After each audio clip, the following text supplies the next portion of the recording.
proportion of projects that are over 40 megawatts now installed. And you can see that the capex required for these projects there's a much lower range for example, Spain and Sweden than say France and Germany, where the project size tends to be much smaller. That's a really important influence as well. So being able to understand those kind of fundamentals and explain them to your buyers is really valuable. And I'm going to hand over to Werner now to talk about some of the pricing drivers that go into the flip side of the coin, which is the market cost. Sure, thanks very much. So basically, the preoccupation of Pexapark has from the very inception been to elucidate how PPAs are being priced up. So what I tried to outline here is the sort of chain of reasoning which then ultimately leads to the comparison of LCOE and PPA prices, which we are all about here. So first of all, you need to understand that PPA pricing is primarily a market-based thing. So basically, as you assess the price, the fair value of a PPA, what you're looking at is not the cost, but you're looking at wholesale traded electricity prices. That's what PPA pricing is built upon. And then off-takers basically assess the fair value of these PPA contracts. So that will depend not only on market prices, but also on structural parameters. So those would be the seasonality of production over the year, the degree to which cannibalization occurs. And all of that then rolls up into a fair value. And one thing you need to consider beyond that is that obviously off-taking energy in a PPA contract means you incur extra costs and risks. So basically, that's about the way you hedge. As a utility off-taker, that's about the way you assume certain non-hedgeable risks. So basically, what off-takers do commonly is they take that fair value and adjust it in a fair way by the risk. In other words, the entire pricing process of PPAs is a rational one.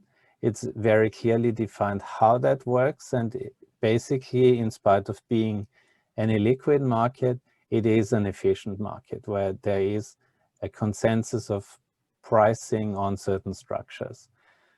Then obviously off-takers have no preference for green energy over conventionally produced energy. So what they will be focused on exclusively is procuring energy from the cheapest source. So whatever is the cheapest source, by and large, they will go for. And with all of that in mind, what we are saying is that projects where basically the cost of realization is below what you can achieve in the market for PPA contracts, they're very likely to be economically viable and therefore obtain a PPA contract and be able to go forward. And vice versa, if your levelized cost of energy is above the fair level of PPA prices, well, you will struggle to obtain PPA. Hence, financing will be difficult and the project may not happen. That said, there's of course, this is guidance. This is not a clear dividing line, not a sharp threshold, because PPAs are typically closed over a period of 10 to 15 years. Your project life overall is going to be some 30 years. So beyond the period you cover with a PPA contract, what matters and what you put into a financial model is a price forecast. And that, depending on your assumption, may be better or worse. So basically, that puts this on a slightly more relative footing, but by and large, what determines if a project happens is this comparison of LCOE and market price. Here, what we show is basically out of our mark-to-market say mark-to-model pricing of PPA contracts, where we track on a daily basis certain types of PPA contracts. So here, his example shows the 10-year PPAs for solar and wind with a start date of 1st of January 2021, as they would have been observed during last year. And testament to what I said about a wholesale market-based pricing of PPA contracts, what you can see in the middle. So basically, by mid-March, early April, this quite pronounced dip of prices, and that's where basically the onset of the pandemic has led to quite a dramatic price drop in wholesale electricity markets, and that's been mirrored by PPA prices. Good.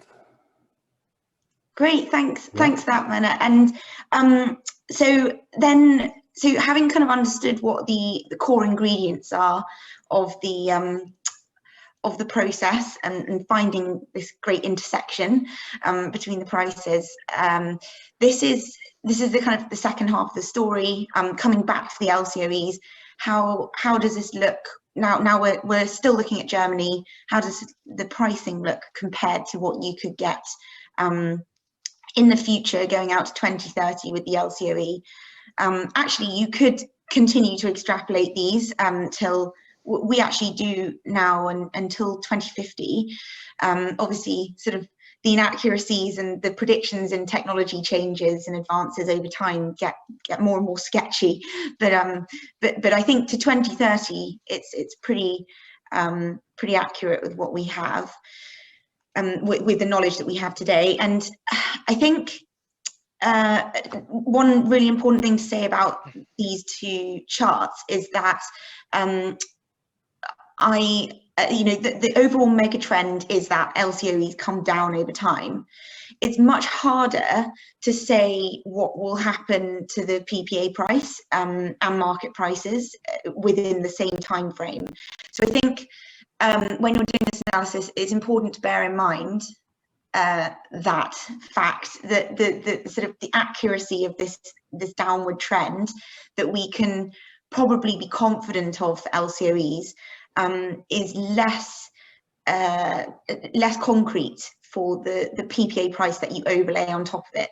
So that's why, for example, the pricing we saw on the last slide, that went out a year in advance. That was from a commissioning date of 2021.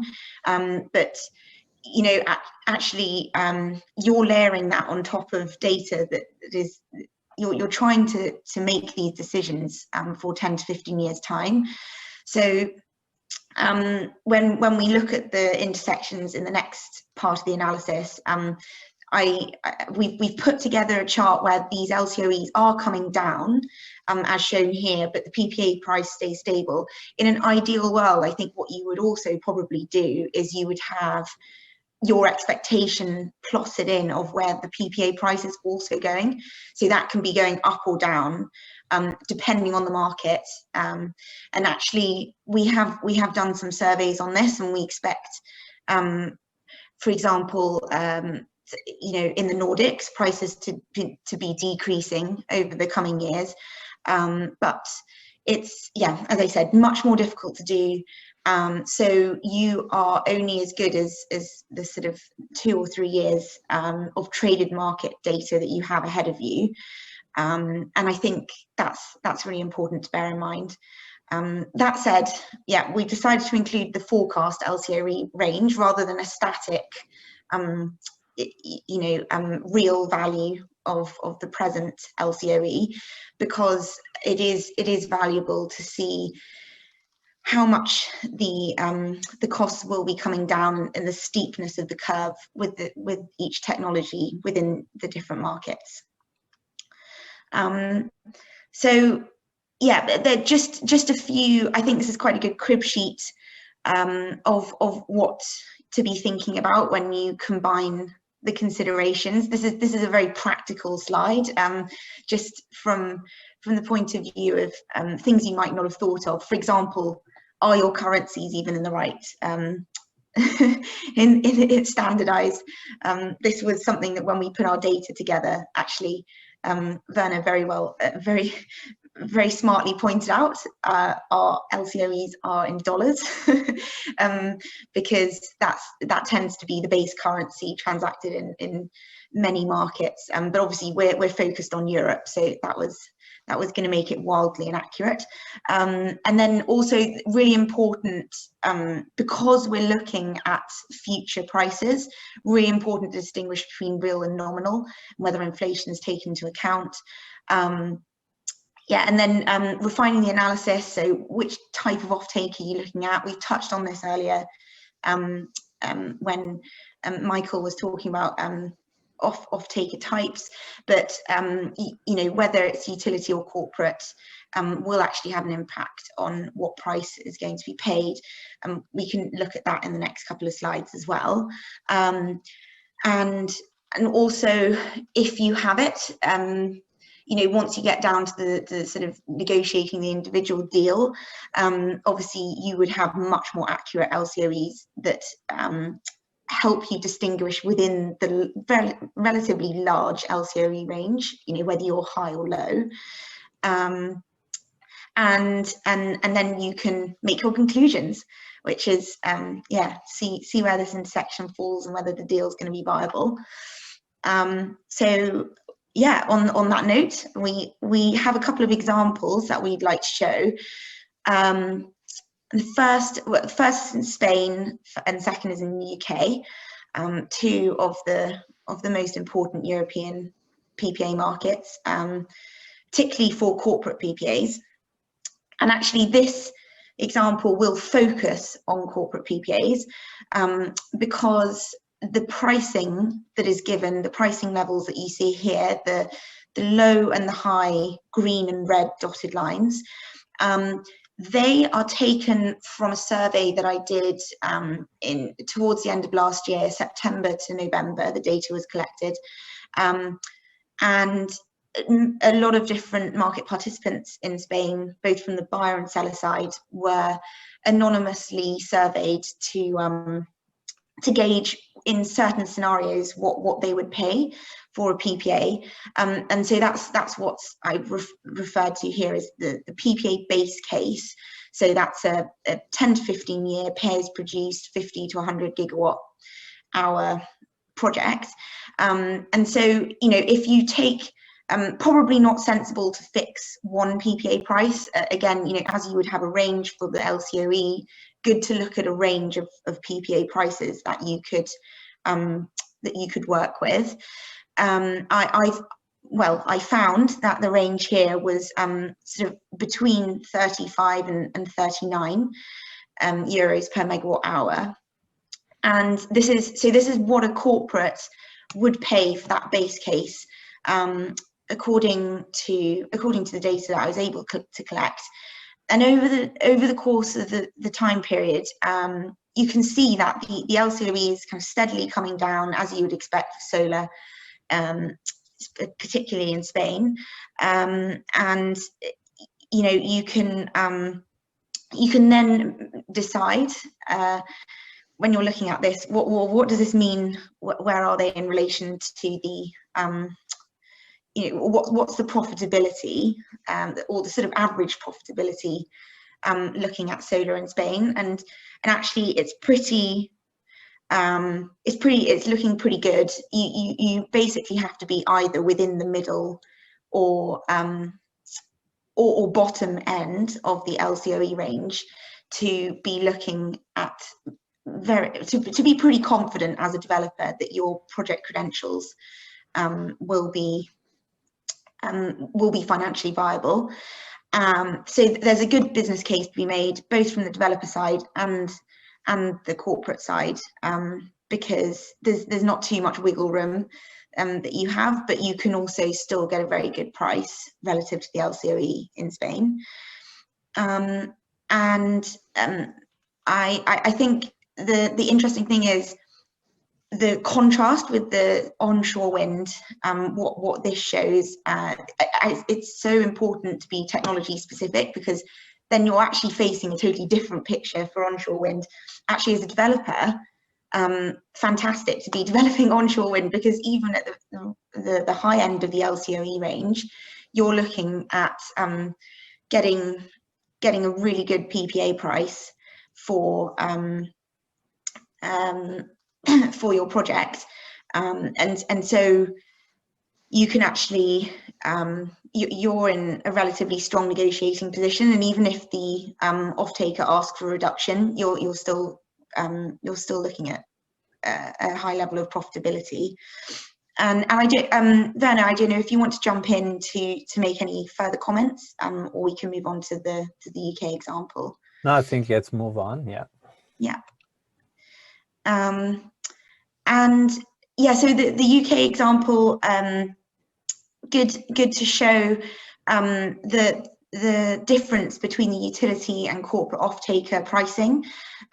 So much lower values of off-taking offerings here, and you know, as Werner explained, that it's much closer to the fair value market price of power, the prices that utilities are able to offer. That tends to be longer deals, larger volumes contracted, and also if the project is going to be part of a portfolio, then it's much easier to sort of even out the profile risk as well of the project. So all of that will be typically priced in, and that's that's why these margins are much tighter. And actually, if you're a developer looking at these kind of ratios and intersections, then you don't have as much wiggle room with the LCOE, and you really have to make sure that it's particularly for solar, you really have to make sure that you're building at the bottom end of this LCOE range in order to remain profitable. Werner, any other comments to add there? No, nothing to add on my end. Okay, fantastic. Well, we don't and yeah, this is more fundamental factors of which market you're looking at. I talked at the beginning about developers looking at this as a strategic tool to choose which market to go into, perhaps if they're just entering Europe or wondering which market to choose next. Policy in particular is important in Europe now, because we're seeing a phase out of subsidies in so many countries, and or a switch to auction schemes. That's making prices a lot more unstable, a lot more incentive for developers to move to certain certain revenue models, such as PPAs, that they might not have considered before, and perhaps have to take slightly smaller margins than they would be happy with, just because there are limited other options to bring projects to market. And another important policy barrier is, as we saw earlier, the UK looks really favourable for developing onshore wind. So you might think, oh gosh, you know, why? There's a lot more wind in the UK. There's a CFD support for that, and a lot of NIMBYism and local opposition to onshore wind projects being built. A lot of the best sites have already been taken. So in reality, you actually only see those projects really being built in Scotland and perhaps Wales. So it's you know, the economics can be there, but sometimes the market fundamentals either block or explain why a project will still get built or not, as in the case of the UK. So yeah, I don't know. I don't know whether Werner, you want to take any of these conclusions. I think we've we've gone through all this quite a few times, but good to just cap up or recap what we said. Yeah, so basically in part this is an iteration of what we showed before. So saying that the market is primarily, even with exceptions, and this was pointed out by one of the attendees, where some companies do attach, you know, extra value to achieving their ESG goals, but the more energy intensive businesses, we think, by and large, care primarily about price. And sellers obviously care about the minimum viable cost of electricity. So while it's fair to say there is no, you know, digital threshold beyond which, when you compare LCOE and PPA prices, stuff doesn't happen, it sort of gives you a flavor of which countries potentially expect more growth and which countries expect less growth in renewable build out. And obviously, last not least, this will always boil down to bargaining a little bit, where you have to achieve a compromise between both sides, seller and buyer. Yeah. Yeah. Brilliant. Thanks for that, Werner. And now I'm going to hand back over to Michael. Mm-hmm. Yes, many thanks, Helen, Werner, for sharing your thoughts and insights, and a really great presentation. I think that sparked also a lot of questions on the Q&A and also in the chat. And I guess looking at the time, we'll not be able to address all of them. But if we will not address them here in this webinar, we'll get back to you separately and try to provide insights or have a discussion on the topics. Now, I think, Helen, you mentioned at some point that building trust and creating transparency is a very important aspect for long-term transactions. And I think on my end, I fully agree. So looking at data and analytics to support these elements, that definitely is kind of a way to go about these long-term transactions. And maybe just let me pick a few questions. So I think one had been sparking quite some interest on Werner. The point you raised that off-takers have basically no preference for green energy, as long as it's basically the cheapest contract and procurement. And I think the questions have been, for instantly, like how does it fit that there are more and more off-takers that clearly do care about green energy and additionality? Isn't the presented view a very utility based rather than a general view, like including also the corporates? Or then also like why would the seller choose a corporate PPA if it is less valuable than market PPA with utility? Maybe just around this context, maybe Werner, you would like to elaborate a bit. Mm-hmm. So basically, on that I point. think in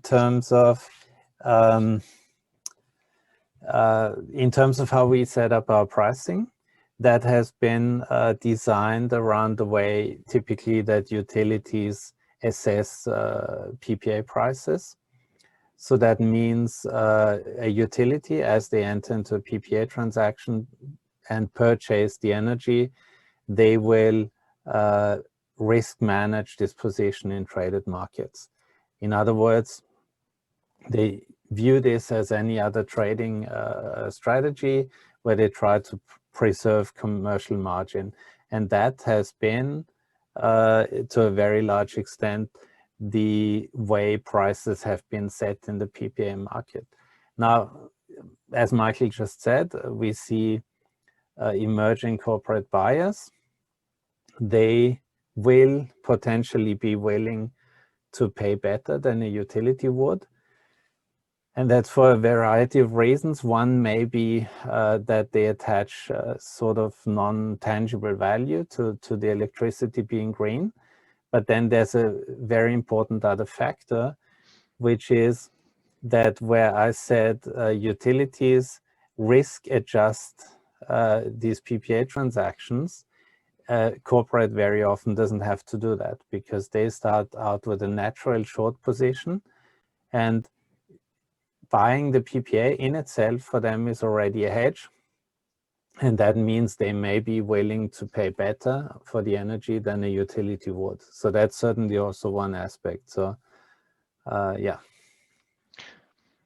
Okay, many thanks, Werner, on elaborating on that aspect. Maybe another question or questions that did come up was a lot on LCOE calculations.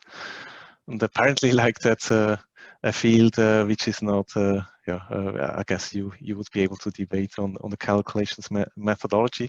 I guess we'll not be able to elaborate here on all the detailed questions. So I suggest then to take these questions specifically going on the LCOE directly with Helen.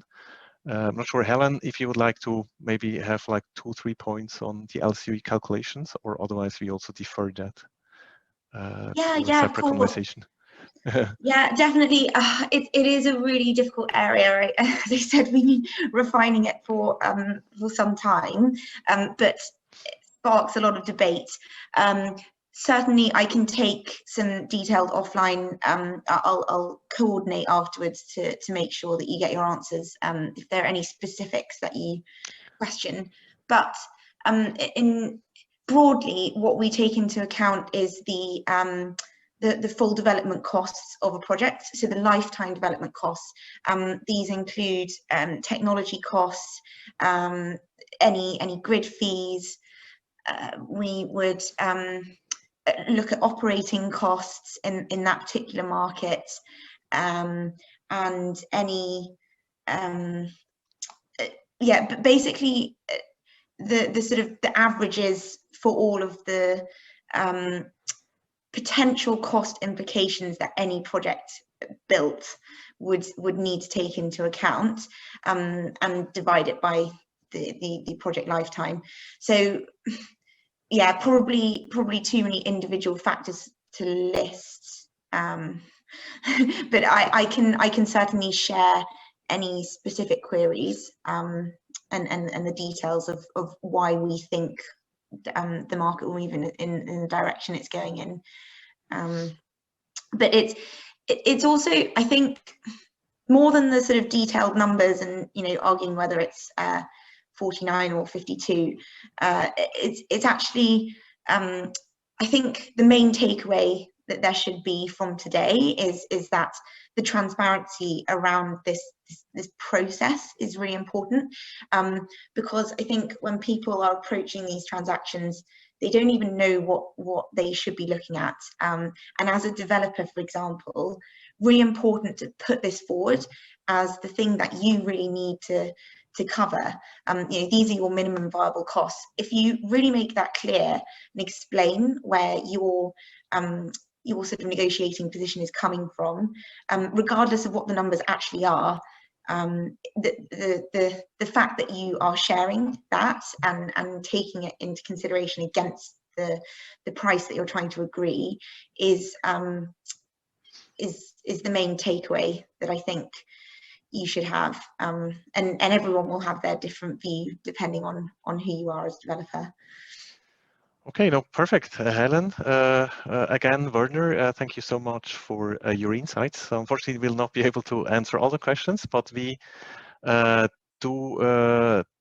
answer them separately, as I just mentioned before. Also, if you have later on questions that do come to your mind after the webinar, so please do reach out to us either via email to Helen or to Werner. You can also find us on LinkedIn if you would like to start a discussion, and very happy to do so. And also, obviously, if you have other topics than the LCOE PPA relations, happy to take that up. Now, maybe here on the last slide. So what we produce is also joint report assessing the PPA price alongside the LCOE. So that is ready for download. The link has been provided on the right-hand side in the chat box. So you either can click on that one, or then there will also be a link sent to your email address that you have registered with. Now, yeah, so we did come to an end with the webinar. I would like to thank you all for joining today. It has been a great pleasure to have you, Helen, Werner, on board, and then stay tuned for more on PPAs, renewable energy, and wishing you all a great afternoon and bon appetit.